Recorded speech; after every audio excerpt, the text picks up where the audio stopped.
चलिए तो शुरू करते हैं ट्री से। Tree tree is a non linear data structure organized in a hierarchical structure. अब नॉन लीनियर क्यों? क्योंकि इस ट्री में ना कोई भी डाटा एक सीक्वेंस में अरेंज नहीं होता है। ठीक है, रेंडमली कोई भी डाटा कहीं पे भी रह जाएगा। और हायरार्किकल इसलिए क्योंकि यहाँ पे ना एक पिरामिडल शेप फॉलो करता है। ये जो ट्री होता है ना, एक पिरामिडल शेप को फॉलो करता है। सबसे टॉप पे रहेगा ज़्यादा रेपुटेड एलिमेंट, फिर उसके बाद से फिर बढ़ता जाएगा, फिर और भी बढ़ता जाएगा। तो ऐसे ही हायरार्किकल, इसको बोलते हैं हायरार्किकल स्ट्रक्चर, और ट्री भी हमारा इसी को फॉलो करता है। जैसे यहाँ पे एग्जांपल देख लीजिए। ये पहले है रूट एलिमेंट। जो ट्री का भी कोई सा भी जो ट्री होता है ना, उसका जो पहला एलिमेंट होता है वो हमेशा रूट ही होता है। और बिना रूट का कोई भी ट्री नहीं हो सकता। अगर एक एलिमेंट भी है ना एक ट्री में, तो वो पहला एलिमेंट रूट ही होगा। उसके बाद बात करते हैं नोड्स। तो एक ट्री के अंदर जितने भी एलिमेंट होते हैं ना, जितने भी पार्टिकुलर एलिमेंट, सबको हम लोग नोड्स बोलते हैं। ये एक नोड है, ये एक नोड है, ये एक नोड है। ये सब एक नोड है। ठीक है। और अगर मान लेते हैं एक ट्री के अंदर n नंबर ऑफ नोड्स है। ठीक है। तो वो कितने मतलब रूट को हटा दें तो कितने एजेस से वो लिंक होंगे एक दूसरे से। तो अगर ये पहला एलिमेंट है तो ये इससे लिंक है। ठीक है। ये इससे लिंक है, ये इससे लिंक है, ये इससे लिंक है, ये इससे लिंक है। तो जो जिस चीज़ से लिंक रहता है ना, उसको हम लोग बोलते हैं एज। ये जितना भी लिंक्स हैं इस सबको एज बोलते हैं। तो अगर 11 एलिमेंट है, इसके अंदर 11 नोड्स हैं, तो एज कितना होगा? एज ऑफ कोर्स 10 होगा, क्योंकि पहला तो रूट है ना। तो रूट तो किसी और से लिंक नहीं है, वो तो खुद एक इंडिविजुअल है। अब बाकी जितने भी एलिमेंट है सब उससे लिंक है। ये देखो, ये इसको भी बात करें तो ये भी इसके थ्रू होते हुए रूट से लिंक्ड है। इसकी बात करें तो ये भी इसके होते हुए रूट से लिंक्ड है। तो कितना, एक दो तीन, तीन एज। तो इसी को हम लोग एज बोलते हैं। अब यहाँ से काउंट कर लो, 1 2 3 4 5 6 7 8 9 10। तो अगर जितने नोड्स होंगे ना, n नंबर ऑफ नोड्स होंगे, तो एजेस हो जाएगा n-1। चलिए इसको आगे हम प्रूफ करेंगे। अभी पहले समझ लेते हैं बेसिक बेसिक चीज़ें, फिर उसके बाद आगे प्रूफ। बात करते हैं ट्री टर्मिनोलॉजीज की। तो पहले हम बात करते हैं रूट की। रूट क्या होता है? अभी बताया मैंने ना कि किसी भी ट्री का जो पहला एलिमेंट होता है वो रूट होता है। ठीक है, तो ये है हमारा रूट। और एक ट्री के अंदर एक ही रूट हो सकता है, ये ना कि अब ये भी रूट हो गया, फिर ये भी रूट हो गया। दिख तो ऐसे भी रहा है जैसे ये एक रूट हो गया। ठीक है। अब जब अगर हम इसको, जो ट्री होता है वो रिकर्सिवली अरेंज होता है। तो अब देखो, ये एक ट्री था, उस ये रूट था, रूट का ये लेफ्ट सब ट्री, ये राइट सब ट्री। अब ये लेफ्ट के अंदर पे भी ये आ जाएगा तुम्हारा, ये भी रूट के तरह ही दिखेगा, बट ये रूट है नहीं। रूट एक ही होता है एक ट्री के। बात करते हैं एजेस की। एजेस वही जो दो नोड्स को लिंक करने का जो भी पाथ होता है ना, उसको हम लोग एज बोलते हैं। तो ये एक नोड, ये एक नोड, ये दोनों को लिंक, ये पाथ कर रहा है, तो इसको हम लोग एज बोलेंगे। एज इसको बोलते हैं। कोई भी नोड जो जिसका कोई एक प्रीडिसीसर हो, प्रीडिसीसर बोले तो कि वो किसी न किसी से बन के आया है, किसी न किसी से लिंक्ड है, तब उसको बोलते हैं चाइल्ड। जैसे ये बी है, बी ए से लिंक्ड है, सी भी ए से लिंक्ड है, तो फिर ये दोनों ए के चाइल्ड होंगे। तो जो भी नोड जिससे भी लिंक्ड होता है, जिसका कोई प्रेडिसीसर होता है, उसको हम लोग बोलते हैं चाइल्ड। और किसके चाइल्ड? जिससे वो लिंक होता है उसके चाइल्ड। तो बी और सी तुम्हारा ए से लिंक्ड है, तो बी और सी चाइल्ड हुए, और किसके? ए के। ठीक। ऐसे ही डी और ई भी चाइल्ड है किसके? बी के। एफ भी चाइल्ड है बी के। ठीक है। ऐसे हम बोल सकते हैं कि रूट के अलावा इसको छोड़ के ना बाकी सारे चाइल्ड ही होते हैं। अब बी और सी ए के चाइल्ड हैं, डी ई एफ बी के चाइल्ड हैं, जी और एच सी के चाइल्ड हैं, आई जे ई के चाइल्ड हैं, और के जी के चाइल्ड। ऐसे बस एक ए ही है जो किसी का चाइल्ड नहीं है, ये एक रूट है। ठीक। अब बात करते हैं लीफ। लीफ उस नोड को बोलते हैं ना जो सब जो जिसका कोई दूसरा चाइल्ड नहीं होता है, मतलब कोई उसका चाइल्ड नहीं होता है। वो भले किसी का भी चाइल्ड हो सकता है, लेकिन उसका कोई दूसरा चाइल्ड नहीं होता है। जैसे डी है, तो ये डी, इसका कोई चाइल्ड है नहीं है, इसका भी कोई चाइल्ड नहीं है। ये ये तो ये लोग सब चाइल्ड लीफ हैं। जो जो उतना भी लीफ एलिमेंट होता है उसका कोई भी चाइल्ड नहीं होता है। जो सबसे लास्ट एलिमेंट होता है ट्री का लास्ट एलिमेंट या टर्मिनल एलिमेंट बोलो, टर्मिनल नोड बोलो, उनको हम लोग लीफ बोलते हैं, जो सबसे लास्ट में होते हैं। और इसको हम लोग एक्सटर्नल नोड भी बोलते हैं, जितना जो लीफ होता है ना, लीफ को एक्सटर्नल नोड भी बोलते हैं।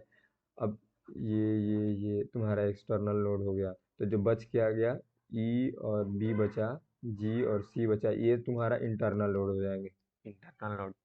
बात करते हैं डिग्री। डिग्री बेसिकली मतलब कोई भी नोड का ना से कितने चाइल्ड निकल रहे हैं, एक नोड के कितने चाइल्ड हैं, उसको हम लोग उस नोड का डिग्री बोलते हैं। जैसे ये बी है, बी का कितने चाइल्ड है, एक दो तीन, तो बी का डिग्री कितना हुआ, तीन हुआ। जी के कितने चाइल्ड हैं, एक, तो इसका कितना डिग्री हुआ, एक। के कितने चाइल्ड है, जीरो, तो इसका डिग्री हो गया जीरो। एच के जीरो डिग्री, इसका दो डिग्री, इसका कितना डिग्री हुआ, दो। इसका कितना डिग्री हुआ तुम्हारा, जीरो, इसका जीरो, इसका जीरो, इसका टू, इसका जीरो, ऐसे इसको हम लोग बोलते हैं। और अगर बात हम लोग, ये सब तो पार्टिकुलर नोड का डिग्री हुआ, अगर हम पूरा ट्री का डिग्री का बात करें, तो एक ट्री के अंदर सबसे हाईएस्ट जो डिग्री होता है ना, वही उस ट्री का भी डिग्री होता है। जैसे इस ट्री के अंदर बी का डिग्री तीन था और यही हाईएस्ट था, क्योंकि इससे ज़्यादा किसी का डिग्री नहीं है। इसका दो है, इसका जीरो है, इसका दो है, तो हाईएस्ट थ्री क्या है, तो इस ट्री का भी डिग्री थ्री ही होगा। The highest degree of any node is called the degree of the tree. अब अगर हम बात करें लेवल की, तो लेवल क्या होता है कि समझो एक तरह से स्टेप्स, नीचे जाते हुए जितने स्टेप्स जा रहे हैं आप, उतने उसके लेवल हो गए। अभी यहाँ पे अब रूट पे खड़े हैं, ठीक है, तो अभी यहाँ पे आप जीरो लेवल पे हैं, लेकिन एक स्टेप जाइएगा नीचे तो लेवल वन पे आ जाइएगा, फिर एक स्टेप और नीचे जाइएगा तो लेवल टू पे जाइएगा, एक स्टेप और नीचे जाइएगा तो लेवल थ्री पे जाइएगा। ऐसे हम बोल सकते हैं कि रूट से लेके लीफ लास्ट मतलब लेवल, लीफ तक जाने में जितना स्टेप्स लगता है वो उसका लेवल होता है। हाइट का ऐसे कैलकुलेट किया जाता है, किसी भी नोड का अगर हाइट कैलकुलेट करना है तो पहले उस नोड को पकड़ो, ठीक है, और उससे, ठीक है, उस नोड से उसके सबसे लास्ट और जो मैक्सिमम जो लॉन्गेस्ट पाथ होगा उसको फॉलो करते हुए सबसे लीफ नोड पे जाओ, उस नोड को पकड़ के वहां से उसके लीफ नोड पे जाओ, और वो लीफ नोड जो सबसे मतलब हाईएस्ट पाथ देता है, वो मतलब लॉन्गेस्ट पाथ। देखो, बी का, बी से निकलने वाला लीफ एक दो तीन चार, ये चारों लीफ ही हैं और ये बी से ही बिलोंग कर रहे हैं, तो ये भी एक पाथ हो गया, ये एक पाथ हो गया, ये एक पाथ हो गया, ये एक पाथ। इसमें हाईएस्ट पाथ कौन सा है, ये और ये, तो इसमें से कोई सा भी एक चूज कर सकते हैं। तो उस नोड से, पार्टिकुलर नोड से लेके उससे बिलोंग करते हुए लीफ जो कि लॉन्गेस्ट पाथ क्रिएट करता हो, तो वही उसका हाइट हो जाता है। तो देखो, बी से उसके उस लीफ तक जाने में कितना नोड को पार करना पड़ा, एक और दो, दो नोड को पार करना पड़ा, तो इसका हाइट दो हो जाएगा। अब अगर हम बात करें इधर ए की हाइट की, तो तुम्हारा ए की हाइट हो जाएगी इसको कवर करते हुए ये लीफ, या फिर इसको कवर करते हुए ये लीफ, ठीक है। तो लॉन्गेस्ट तो ये दोनों है, ये दोनों लॉन्गेस्ट ही दे रहे हैं, तो कोई भी एक पकड़ो और देखो कितना रूट से लेके उस नोड से लेके उसके लीफ तक जाने में कितना नोड लग रहा है। तो एक दो तीन, और इसको हम ऐसे भी देख सकते हैं, अगर नोड ना बात करें तो हम लोग वो एज की बात कर लेते हैं कि रूट से या फिर उस पार्टिकुलर नोड से लीफ नोड तक जाने में कितना पाथ कवर करना पड़ रहा है, या कितना एज पार करना पड़ रहा है। तो एक दो तीन, तीन एज पार करना पड़ रहा है, तो इसका हाइट कितना हो जाएगा, तीन हो जाएगा। और अगर इसको याद करना है तो ऐसे याद करो कि हाइट कैसे निकाला, जैसे ये हमारा बेस हो गया, ठीक है, तो हाइट निकालने के लिए हम लोग क्या करते हैं, हाइट ऊपर जाता है ना, तो एक बेस पकड़ते हैं और बेस से नापते हैं कि ये कितना ऊपर तक गया है, यही उसका हाइट हो जाता है। डेप्थ कैलकुलेट करने के लिए क्या करते हैं, उस बेस से नीचे की तरफ जाते हैं, ठीक है।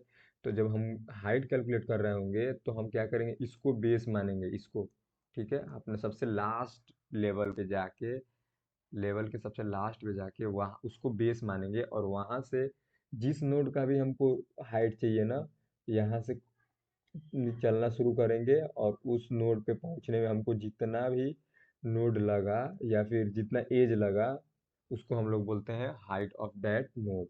तो यहाँ से चले तो कितना लगा, एक और दो, 2 लगा ना उस वहाँ तक पहुँचने में, तो 2 इसका हाइट हो गया। ठीक। अब वही अगर डेप्थ की बात करें, तो अब डेप्थ कैसे कैलकुलेट किया जाता है, बेस से नीचे जाके। ठीक है। अब हमको डेप्थ कैलकुलेट करना, तो बेस किसको मानेंगे, इसको मानेंगे, ये हमारा बेस हो गया। अब इससे नीचे जाने में हमको अगर इसका बेस कैलकुलेट, अगर हमको इस नोड का डेप्थ कैलकुलेट करना है तो इसको बेस मानेंगे और इससे लीफ तक जाएंगे। चलते गए चलते गए चलते गए चलते गए, तो ये रहा लीफ। ठीक है। और ये यहाँ तक जब लीफ नोड तक पहुँच गया, वो भी लास्ट लेवल के। ऐसे नहीं, देखो लीफ तो तुम्हारा ये भी है कि यहाँ से चले और यहाँ से यहाँ खत्म हो गए, ये भी लीफ है, लीफ ये भी है। बट हमको ऐसा लीफ तक जाना है जो सबसे लॉन्गेस्ट डिस्टेंस कवर करे, लॉन्गेस्ट पाथ कवर करे।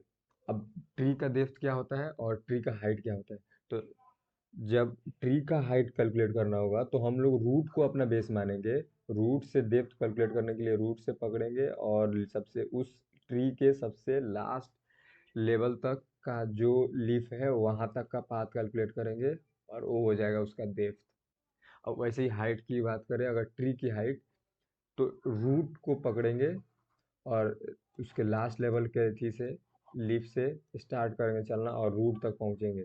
रूट तक पहुंच गए तो वही जितना हाइट होगा वही उसका उस ट्री का हाइट हो जाएगा। पाथ क्या होता है, रास्ता ही तो होता है। तो किसी भी नोड से, एक नोड से दूसरे नोड तक जाने के बीच में कितना एज कवर कर रहे हैं, एज को पार करते हुए जा रहे हैं, उसी को हम लोग पाथ बोलते हैं। अब हम बात करते हैं सब ट्री की। तो सब ट्री क्या होता है कि देखो कोई सा भी ट्री होता है, तो ट्री तो हमेशा रिकर्सिव वे में जाता है, क्योंकि अब हम लोगों ने पहले ही बताया कि वो हायरार्किकल स्ट्रक्चर को फॉलो करता है। तो हायरार्किकल स्ट्रक्चर में जाएगा तो कहीं ना कहीं एक बेस से स्टार्ट होगा और उस बेस में रिकर्सिवली वो इंक्रीज करता जाता है। फिर फिर आगे भी चलेगा तो फिर से अगेन वो रिकर्सिवली इंक्रीज करता जाएगा। तो इसी तरह ट्री होता है। तो इसमें सब ट्री का क्या मतलब हुआ कि जो तुम्हारा पहला था वो बेस, रूट, रूट के बाद से उस जो भी निकल के आया उसको हम लोग बोलते हैं सब ट्री। फिर से अब वो नया एक ट्री बन गया, लेकिन वो छोटा वाला ट्री उसको सब ट्री बोलेंगे। फिर उस एक छोटा सा ट्री को पकड़ेंगे तो उसमें भी देखेंगे कि एक सब ट्री, दूसरा सब ट्री, तीसरा सब ट्री, फिर से नया नया सब ट्री निकला। फिर एक ट्री को पकड़ेंगे तो उसका सब ट्री, उसका भी सब ट्री। तो ऐसे रिकर्सिवली चलता जाता है। ट्री के अंदर का जो नया ट्री क्रिएट होता है उसको हम लोग बोलते हैं सब ट्री। आगे चल के जब हम लोग बाइनरी ट्री पढ़ेंगे तो उसमें भी आता है, दो ट्री आता है। मतलब एक नोड का मैक्सिमम चाइल्ड दो ही हो सकते हैं और मिनिमम जीरो, वन टू, ये बस यही, या तो एक होगा या फिर दो होगा या फिर कोई भी ना होगा। और ट्री के अंदर तीन कितना हुआ आ सकता है, जैसे यहाँ पे देखो तीन है, एक दो तीन, ट्री के अंदर कितने हो सकता है। तो जब हम लोग बाइनरी ट्री पढ़ रहे हैं तो वहाँ पे बस एक आएगा लेफ्ट सब ट्री और एक आएगा राइट सब ट्री, क्योंकि वहाँ पे दो ही मैक्सिमम जा सकता था। चलिए अब बाहर